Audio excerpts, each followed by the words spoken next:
Good morning, good morning, and welcome to Tuesday Transformation Tidbits. I am so sorry this morning for running a little bit late, but we are here now, and that's the important part.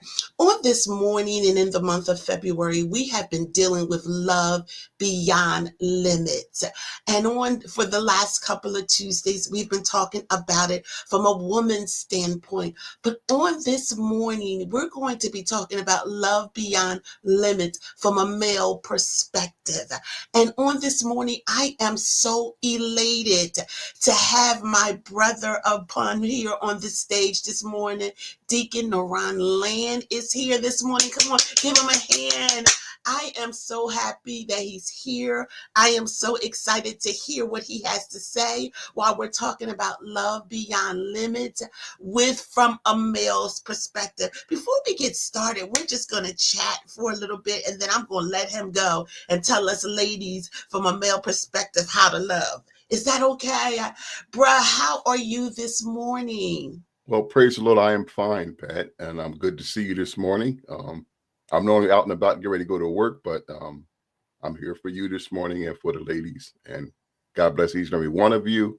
And before full disclosure, I am not a counselor or a professional in any manner of that to speak. Where I'm speaking from is from the heart and the life of living.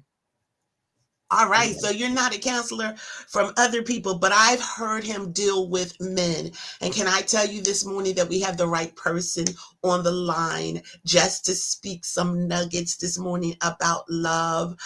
So let's get started. We're going to get started with some things, and hopefully you're not going to kill me and you're still going to be my brother after everything is over and said. So when someone speaks about love without limits, what do you hear that comes to your mind? Okay, first and foremost, because we are God's creation, God is ultimately love. So because he is love, we are love.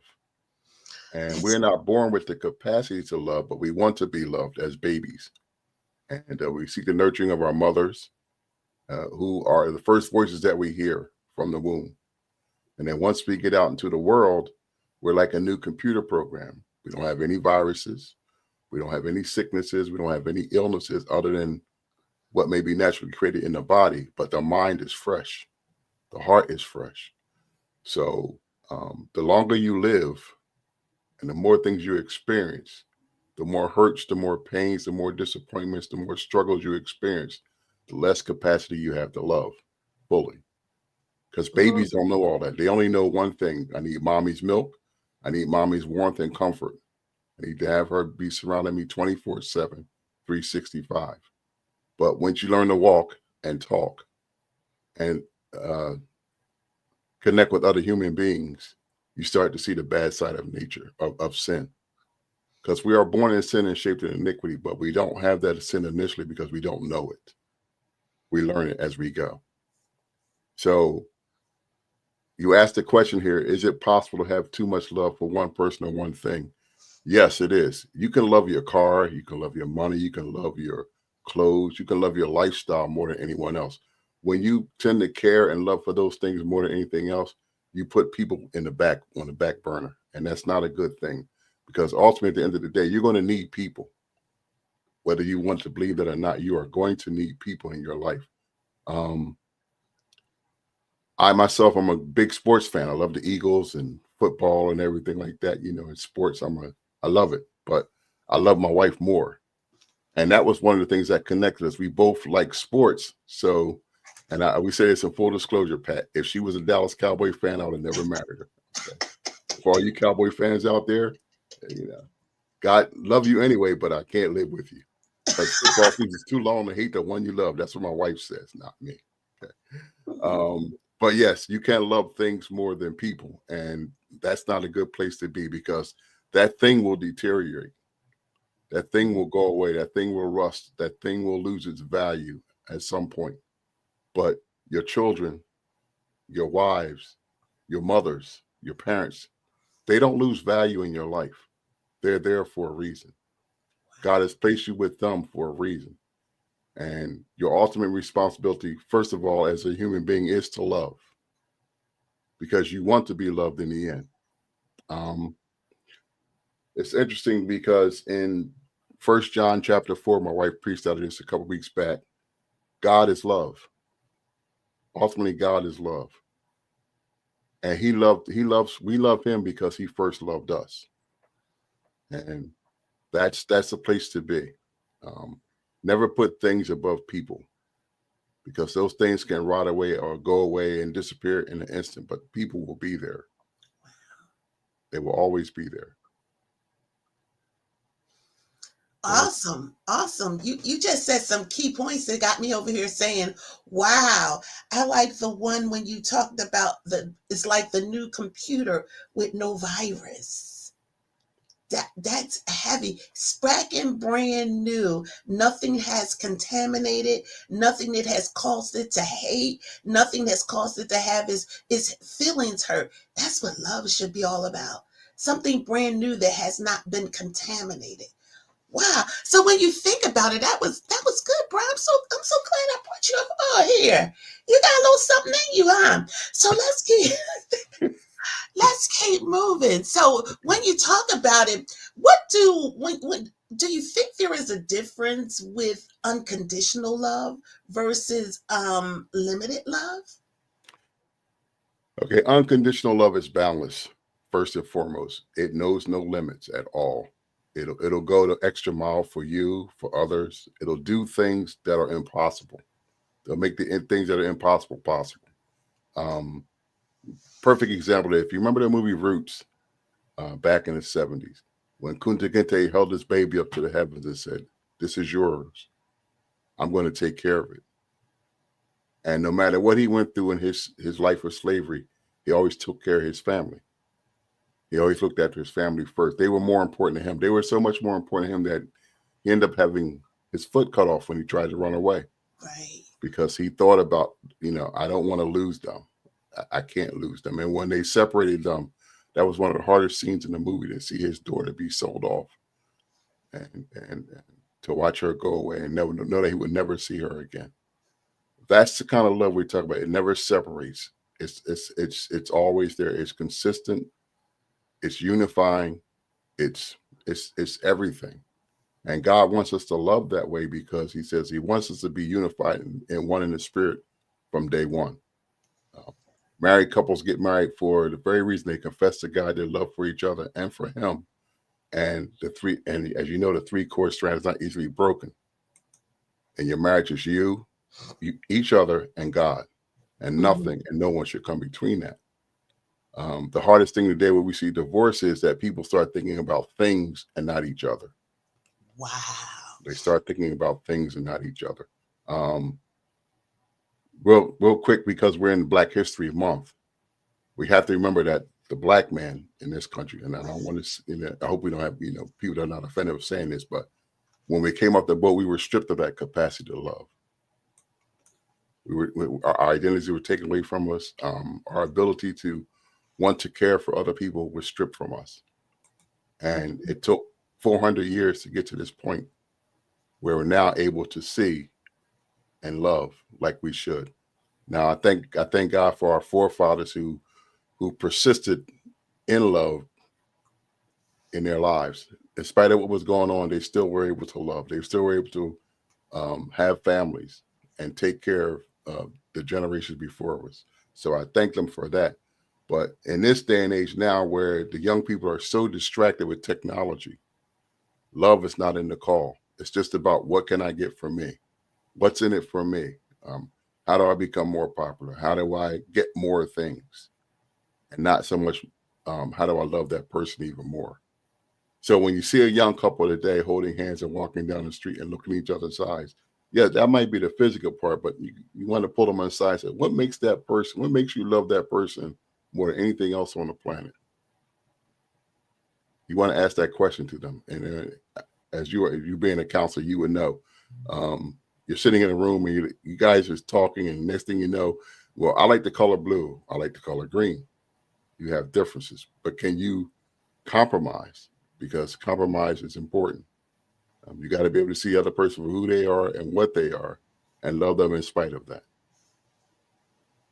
Wow, that's great. That's great. And that brings me right into the next part. So when we talk about love, because Tina Turner told me what's love got to do with it. So that's what Tina Turner told me. So it said it was nothing but a secondary emotion. That's what Tina Turner said. What's love got to do? Okay, wrong place. But But you got to listen. remember, she was dealing with Ike. So, okay. Oh, is that what it is? Because you That's told what it Harper is. to beat me? No, seriously. So No, when we cut the look cake, at Anna. Cut the cake. eat the cake. So, seriously, when we look at relationships, bruh, tell us from a man's standpoint, because they always say that men have problems with love. They say most of the time is women who have the googie eyes who's fallen in love. Tell me a little bit about men and loving and being able to speak love to whoever their companion is that's broken. Okay, so I can't speak for other men. I can speak for me. Yeah, speak for So you. my lovely wife, when we first started dating, she went on a retreat with her girlfriends, and I was so lonely that weekend, Pat. I was so lonely. I mean, when I say I was lonely, I was riding down a two-way street in Philly, Broad Street, and I looked up and I'm on Broad Ridge. Looked up and seen the Divine Lorraine Hotel. I had to pull the car over and I had to say a quick prayer, Lord, just bring her back to me safely. Please just bring her back to me safely. Because we had our first date was at a Starbucks, and we had a 3-hour conversation over a cup of coffee. And when I tell you that was the best cup of coffee I ever had in my life, and she just brought things out of me that I didn't think, because I was already hurt from past relationships, and I had already said I wasn't going to put myself out there again. And she just brought things out of me that I knew I had in me anymore. So she made me feel that capacity to love. And then um, it's just that you don't want to be alone in this life if you can help it. You want to have someone that's close to you. I know we talk about Valentine's Day, and it's not just, and it's a matter of the heart, yes, but it's a matter of your spirit. Your Mm, spirit craves love. that's Your true. spirit wants to love. It's the part of you that's God embedded that says, I'm going to love you no matter what. I'm going to be there for you no matter what. I'm going to do for you before I do for myself. Mm. That's heavy. So you're going to do before you do for yourself. So in other words, what you're telling me is that love is it. No, before I go there, do you believe love at first sight? Because that is a television show that comes on TV. Because I like those type of things, but I don't like them because they're love. I like them because I like to hear the minds of people and what people really think. So what about love at first sight? So I first, walk let's in a break this room and down. you Let's break just, this down into ooh, the sexes. Okay, men are visual in nature. We see, we go, we want, we got to have it. Okay, that's why you walk in a dark car dealership, and you've been looking at this car for a while, and you finally see it up in person. You fall in love with that car instantly. Women are emotional. You gotta tap into their brain and their heart. You got to mm, make them think, oh, I like this guy because he isn't a typical guy. He approached me like a gentleman. He wasn't, boisterous or anything, disrespectful or anything like that. So y'all look for that. And once you establish that emotional connection with a woman, you have her, for better or worse. You have her. But for us, it's all in what we see first. Once we see it, we have to conquer it. It's like the Flintstones or the caveman. He saw a woman, he took a club, hit her over the head, and dragged her home. Okay. you So minds, come with me. yes, you mind comes to me. But now it's courtship is real. Courtship is real. You gotta court them. You gotta court them, because if you don't treat them with the respect and the love and the value that they have, you'll end up damaging them and damaging yourself. That's a good point. So what happens when women, and from a man's standpoint, because they always talking about you got to be careful of a scorned woman. So how do you get that woman that's been scorned? How do you get them to love again? So because it's really men are the pursuers. Am Right. I correct in saying that? So men are Yeah. the one that's coming and pursuing you. So when you're pursuing someone, can a man tell when a woman has been scorned as you're pursuing them? Oh, sure. Well, so like back in the day, we talk about when you go to a girl, you try to rap to her, talk to her, and she don't have she's not feeling you at all. Period. Right. Okay, but you like her. Okay, so if if you're persistent enough, and if you know how to approach it the right way, you can win her over. But you gotta realize that she's working from a past hurt, and she's not trusting anybody or anything or anyone. So, in order to win that trust back, in order to win that trust, you have to do things a certain way. Like you may not be able, hey, come over here and get with me, girl. You can't do that because she's not having that. Mhm. You may go up to her and say, look, at some point, would you like to go get a cup of coffee, have a conversation? Let's just talk. We don't do nothing but talk. You could be at a party. Let's talk. You don't have to dance. Just talk. And once you get them on that emotional level, they can open up somewhat, and they see you're not trying to take advantage of them in their vulnerability. Things will work out if it's meant to be. That's true. I think as someone said, make a place for that person to unpack their trauma. I'm not gonna say that was your wife, but someone said that. So you got to make a place for that. And it was so important that what you said that really catches the attention. I mean, and it might be your line, bro. You know, I love you to death, but your line might say, "Come on, let's have a conversation and coffee." So I see that's your line because you know that's the line you went over my sister with. But sometimes what happens Now with wait, now wait. It's full I disclosure was here, okay? waiting for Full disclosure here, all right. you. I asked where she made a suggestion. Okay, let's get that straight. Okay, she made a suggestion. All right. So you telling me you got something going on.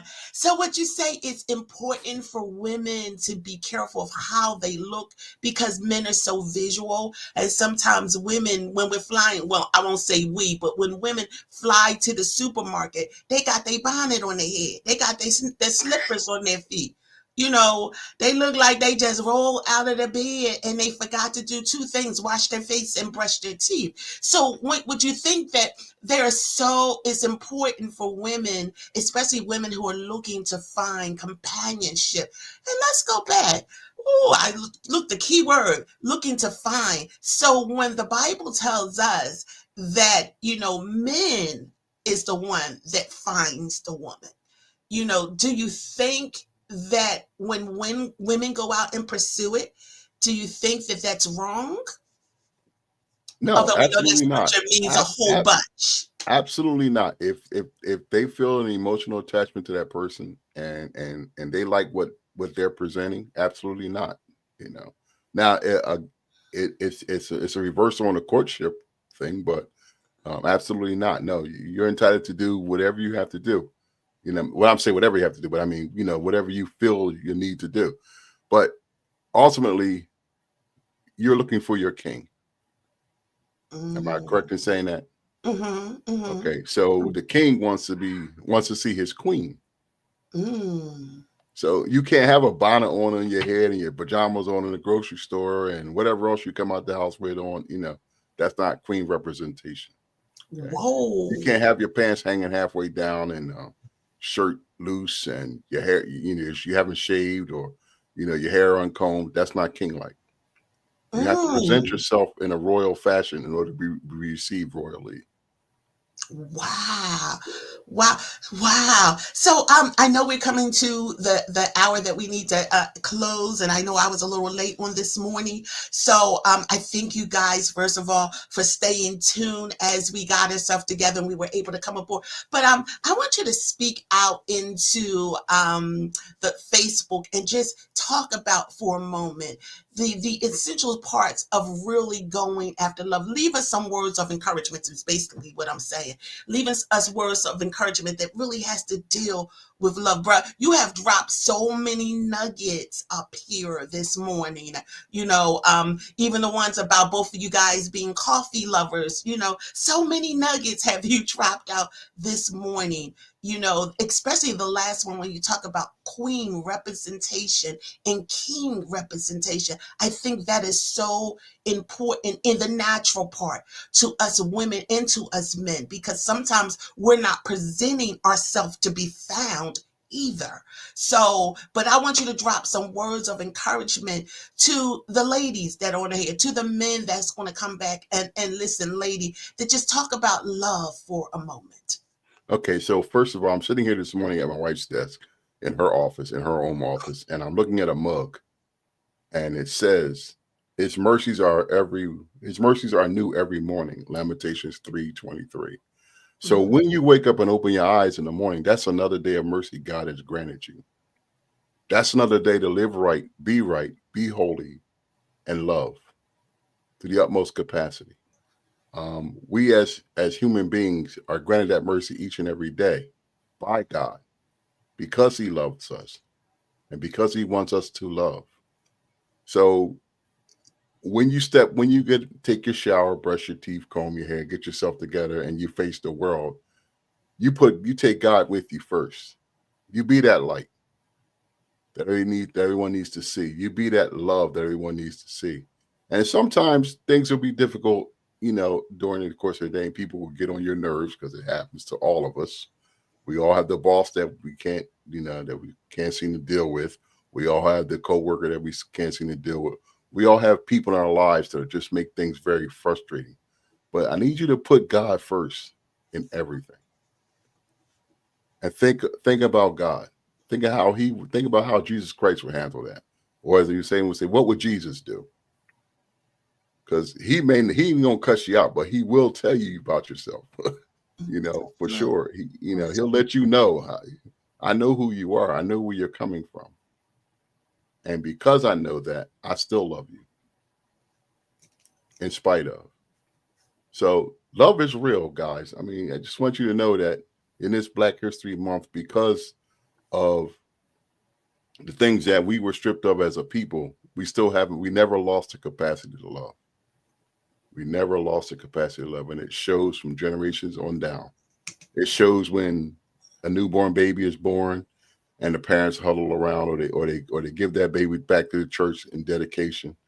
And it shows when you see that baby 18 years down the road walking down a high school aisle for graduation or a college aisle for graduation, and all those memories flood back in your life about what you had, the sacrifices you had to make, the night staying up, the hospital visits, the sports programs that you didn't like that you went to, all the dramas and plays and the little arts and crafts that they used to do as kids and stuff like that. All those precious memories flood back in your mind while you're sitting there watching that child present themselves to the world as an educated person.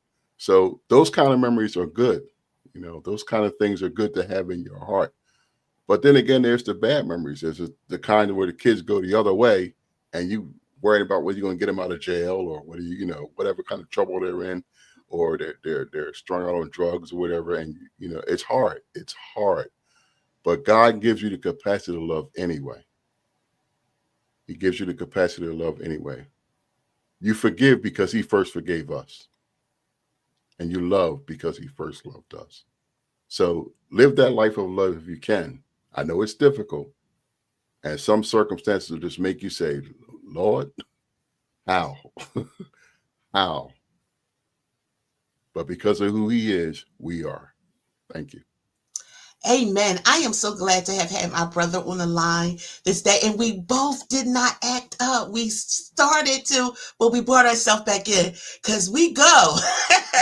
Anybody who's ever been around us, we go back and forth. But I want to thank you for all of the nuggets that you have dropped on us this morning. And most of all, to all the listeners, to all the kings and to all the queens that are out there, you got to represent yourself as a king, and you got to represent present yourself as a queen. So we got to be careful of how we dress. We got to be careful of how we meet the world. Let me say that to us. And most of all, we want to be reminded that God is love. And he loves us unconditionally. And what we have to learn as we're ending the month of love, that love has no limits on it. Love is a resource that always is filled up.